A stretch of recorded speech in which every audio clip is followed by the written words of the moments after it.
The Wattage Ride from McKinney, Texas, September 8th, 2019. Brought to you by the Wattage Coffee Company, located in Cadence Cyclery. Of course, brought to you by the Pack Racing Team, which I am a member of. And we have these great sponsors that help us out and help make this happen for us. So, here we are. You may be wondering if you've watched my videos before. Why is it just 4 guys? Well, actually, we have 5 guys here. But why is this such a small group? Well, we are the gruppetto that's been left behind because of my flat tire. And my 3 teammates were kind enough to stop and help me change my tire. And we would stay together for safety as well as perhaps find our way back to the race using our cunning natures to find shortcuts through the route on paths never tread before, blazing a path through these roads leading to nowhere, somewhere, through dogs, chainmail fences, all kinds of hazards, trucks belting smoke. We will one day find our way back to our compatriots and friends who left us behind. Well, I was the second flat tire on the ride. And, you know, guys might stop for the first flat tire, but they're surely not going to stop for the second flat tire. And I was the second flat tire. And as someone pointed out to me later, it was past the neutral section. So while there was some sentiment, it was kind of one of those things where guys talked about stopping, but no one with enough gravitas said, we must stop. Now, I'm personally flattered that they even considered stopping. In my mind, I am just a recreational old guy that is complete imposter syndrome, somehow found myself on this ride, and somehow through miracles unknown to man, beast, or anyone else in the universe, I managed to win 3 of these rides. Have I ever mentioned that before? Of course, on the down weeks, not the up weeks. Old Cat 3s cannot win this ride when it is lit. So, my teammates were kind enough to be pacing me, and we were making this shortcut that I connived through my Garmin map. I figured that if we took the east side of the ride and cut it off, we'd probably get there before everyone else. But we were debating how far ahead we were. One estimate was 30 minutes. I doubted that. But we really had no idea. So here we are taking a right-hand turn on the ranchettes, and this is where the catch happens. On the ranchettes as we're headed north, we are being caught by riders behind. There's Francois to my left. Did I mention that Francois gave me a super lit power saddle from Specialized that's really helped make my season this year? Carbon rails, carbon everything. It's been super nice. Thank you, Francois, for your generosity and kindness and support. I owe you. Anyway, here's a rider in tuck position coming past me. Why am I so far back from my teammates? Makes no sense. I do all kinds of stupid things that I notice on rides. So Matt Brady is passing me. And who should be behind him? Ryan Godfrey. And who's behind him? Gary Durheim. Wait a second. 3 Cadence riders. Why are there 3 Cadence riders? Is this the breakaway? Is this the group catching us? It's not possible. How could there be 3 Cadence riders ahead of everyone else? Maybe they had a flat tire. Maybe one of them had a flat tire mechanical, the other 2 stopped and they took a shortcut. But they were looking back behind us and they were going pretty fast. So that told me that they were trying. They were trying to go fast and avoid people from behind. So they must be the breakaway. We didn't get on the back of them, and I don't know exactly why. We didn't talk about it, but I think part of it was maybe we couldn't. At this point, they have a 15-second lead on us as we make this left-hand turn, and there is no sign of anyone else behind us. So I was wondering, why isn't John Summer in that breakaway? Why isn't Joe Emmons in that breakaway? 2 guys that we would expect to be in the breakaway from other teams. So my teammate there takes a quick look behind, and we see 2 guys coming up to us. Indeed, it is our teammate, John Summer, and from Matrix, Joe Emmons. And they come up to us and they tell us, hey guys, chase for us. Catch these guys. Close the gap. Who doesn't like a charge? Who doesn't like a commission? Who doesn't like to have a purpose in life? So much time, for so much of our lives we have no purpose. But finally, in simple terms, we have a goal. We have a job to do. It is very simple. Pump out as many watts. Get that heart beating as hard as you can. Help out your teammate.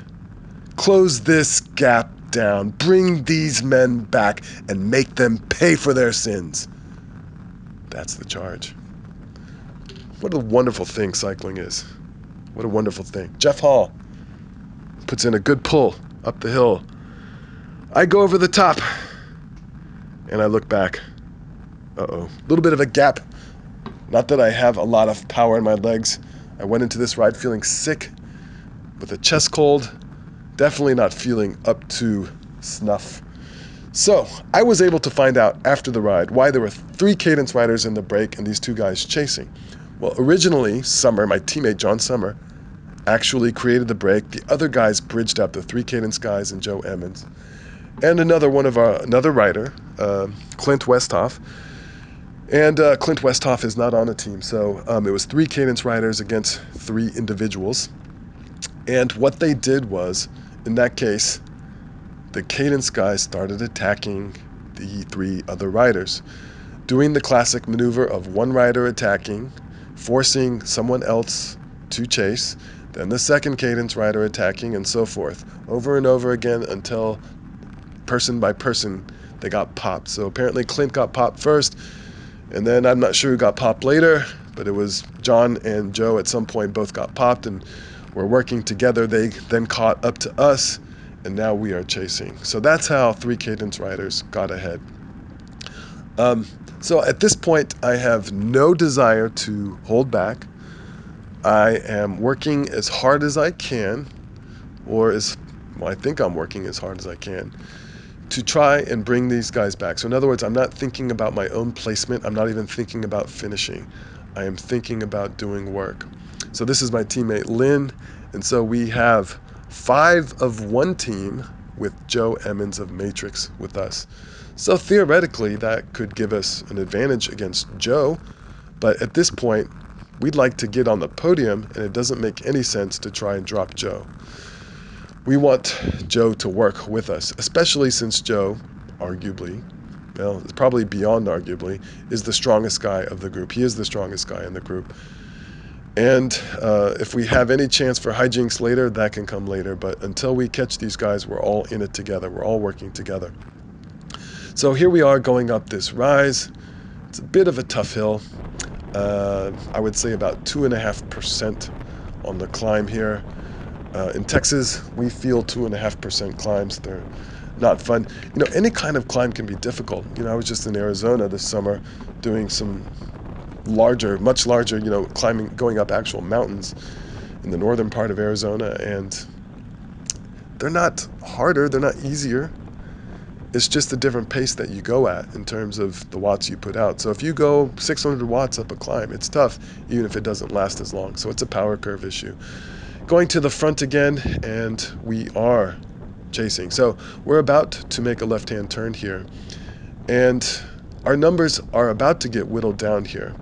As we are going up this climb, this is when Jeff told me that it really took, my teammate Jeff, he said this climb really took it out of him as we went up this and led to him being dropped, and perhaps we'll see that in just a moment. Not that I'm focusing on it, not that I'm trying to get everyone's attention on Jeff getting dropped. I'm looking back here to see if Francois is back there, but I think Francois may have been dropped before this.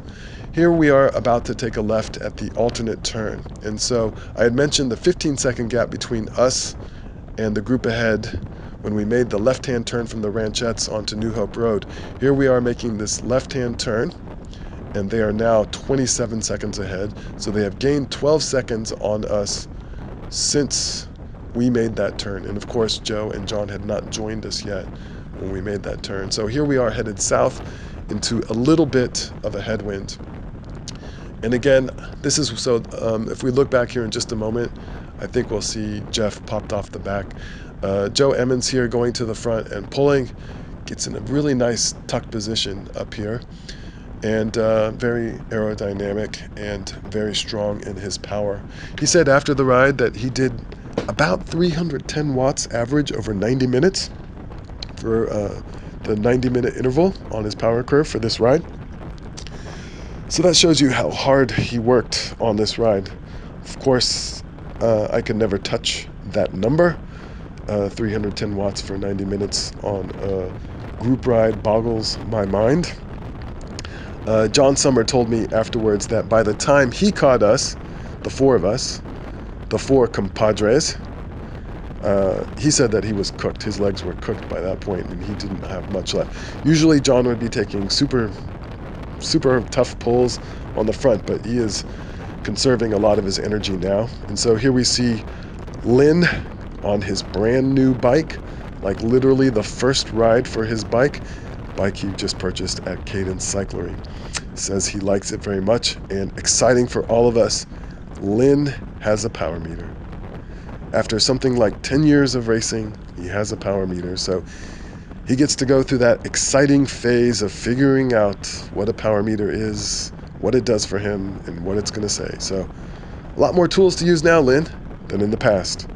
If you're watching this video, you can watch my practical guide to Exert. That might be a good place to start if you want to use some software and look at power stuff. So we are continuing to chase south. The three guys are ahead of us.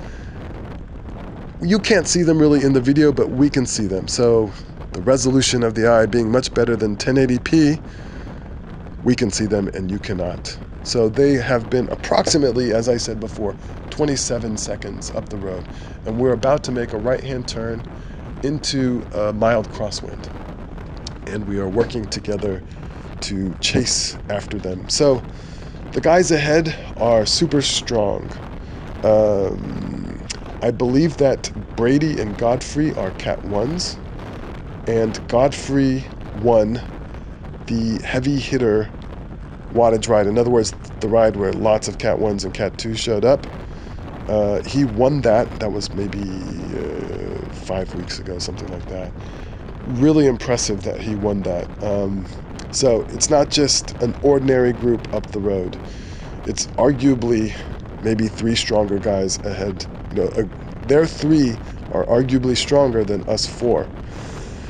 And their third person, Gary Durheim, is, I believe, a Cat 3 racer, but he's not just an ordinary middle-of-the-pack Cat 3. He's super strong. We have me and Lynn here, both Cat 3 masters, racers, and Joe is the young one amongst us. John, our breakaway specialist, is a Cat 2. So we're about to make this right-hand turn. And it was an interesting thing for me looking at my perceived exertion in this ride. In other words, how I felt and my heart rate compared to what Exert said I did for the ride. As I was trying to give a lot of power to help these guys out without any regard to saving anything for the end, it felt really tough for me. And when I looked at the Exert profile of the ride, I was expecting that I came very close to a breakthrough, especially since when my heart rate gets really high, I almost always am close to a breakthrough or achieve a breakthrough. That did not happen this time. I got up to 171 beats per minute, which for me is really high. I almost never get to 170 beats per minute. Like maybe just 3 times the entire year. But I wasn't even close to a breakthrough. So what Exert said I could do and what I actually did, big disparity. A bit of a disappointment to me because I thought, man, yeah, I really pushed it to the limit. Well, actually, I didn't. And I think the reason I didn't was because of being sick. So it could have been a little bit mental too, like you're mentally not feeling well, so you don't go as hard or don't think you can go as hard. But on the other hand, if your lungs aren't working well and there's things coming out of your lungs like phlegm and all kinds of stuff, well, that will explain maybe if you're not getting as good oxygenation and your just physiology isn't working as well. So when we made that right-hand turn, 27 seconds their gap. No, sorry, 28 seconds when we made that right-hand turn. So they gained only 1 second on us during that last stretch before we made that right-hand turn. So from the windmill to that right-hand turn, it was 1 second that they increased the gap.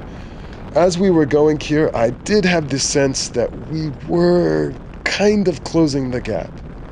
Unfortunately, I can't look at the data. I use Strava Flyby to get these gap numbers. I can't make any estimates from this point for a couple of reasons. One reason is that Matt Brady and Ryan Godfrey, as far as I know, are not on Strava, so I can't get their exact position on Flyby. So that's the last gap that I will be able to provide for you on this particular ride. So we see that it is the 3 Pat guys and John, and you can just up there see a little dot on the right side of the road. That is one of the Cadence riders who has popped off the back of the group of 3. So there's a group of 2 further up the road, and there's the one Cadence rider that got popped off. So, boy, that's a little bit hopeful for us. Now, as I'm looking back, I see that one of my teammates has popped off, and that looks to be John at 4th wheel and Lynn in 3rd wheel. So they need to close, tighten up the ranks, John. Tighten up the ranks. Don't let a gap open. And Emmons is putting in a really tough pull here. So I'm going 350 watts in his draft. 300, close to 400 watts in his draft. Over 400 watts now. So here we see Gary Durheim. He has popped off the back of the group of 3, so it's now 2 ahead of us. And Joe's pull there just completely decimated the rest of us behind. So Joe pulls off, and I'm like, yeah, okay, I can keep going. One last kamikaze pull, and I'll see if I can get my teammate up to the front. Maybe I can try to close this gap a little bit. Joe looks back right there, and unbeknownst to me, I had no idea that my teammates were dropped. Complete lack of situational awareness here. So here I am putting in what for me is going to be my last dig, my last effort to try to close the gap, and not knowing that I'm just pulling Joe up the road. I'm not really doing anything per se. Joe could probably be going a lot faster if he wasn't resting behind me, if he just went up the road. But I am doing my best to try to close it to those guys. You can barely see it on my video that they're maybe at the top of the crest of the hill there. So they're probably still somewhere in the range of 28 seconds, maybe, because I felt like we were closing a little bit. At this point, I told Joe, who's right behind me, I was like, that's it, that's all I got, I'm done. I got up to 171 beats per minute there, which again, that's like way higher than I almost ever get doing sort of, FTP-ish kinds of efforts. In other words, I wasn't doing an all-out sprint or anything like that, but still getting a really high heart rate, and I think it was due to being sick and going hard. Going hard at least as much as I felt I could in the moment. So, drifted back to the guys who got popped, and here we are rolling in towards the finish, making the right-hand turn. You're getting a little bit better view of Lynn's bike for just a moment as we make the right-hand turn at the gas station. And here is the final sprint. And I was wondering if Gary would be a little bit sneaky and go for 4th place, because 4th place is important on a race ride. No podiums at stake here, and I was totally ready to potentially pounce on Gary if he made any sneaky moves. He didn't. And I was just messing around here, kind of going wheel to wheel with Gary, and I do a comedy bike throw. And then he kind of looks over at me, probably wondering, this guy really thinks he's funny, but he's not.